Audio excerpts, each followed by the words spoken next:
ভারতের communist party মার্ক্সবাদী পশ্চিম মেদিনীপুর জেলা কমিটির উদ্যোগে গত 93 সাল থেকে মানে আমাদের সুকুমার সেনগুপ্তের প্রয়াত বৎসর থেকে শুরু করে ধারাবাহিকভাবে জেলা পার্টি কেন্দ্রে এই রক্তদান শিবির হয়। আর আমাদের সব এরিয়া কমিটি ইত্যাদি সেগুলো তো হয়, বিভিন্ন গণসংগঠন করে সারা বছর ধরে। আমার যেটা জানা আছে, ডিওয়াইএফআই আমাদের জেলা কমিটি রাজ্যের মধ্যে প্রথম বার্ষিক কোন মাসে কোন সপ্তাহে কোন এলাকায় রক্তদান শিবির করবে তার ক্যালেন্ডার প্রকাশ করে। এবছরও ঠাকুরদাতে ক্যালেন্ডার প্রকাশ করেছে রক্তদান শিবির। এইভাবে আমরা এই কাজে যুক্ত আছি। কতজন দাদা রক্তদাতা?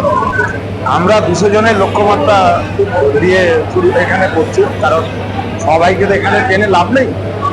জেলা সেন্টারের সঙ্গে যারা যুক্ত তারা, ওটা জেলা থেকে এটা জেলা কমিটির সার্বিক রক্তদান শিবির, এটা নয়, জেলা কেন্দ্রের সঙ্গে যুক্ত যায়। সেই জন্য এখানে টার্গেট 200। একই সঙ্গে আজকেই আবার অন্যান্য এরিয়া কমিটিতে রক্তদান শিবির হচ্ছে। এটা জানতে পারলাম যে মহিলাদের এইবারে রক্ত দেওয়ার একটা প্রবণতা বেড়েছে। মহিলারা বরাবরই দেয়, আর আগের থেকে সচেতনতা বাড়ছে। তবে শেষ হলে বলতে পারবো যে কতজন মহিলা রক্ত দিয়েছে। Medinipur medical college.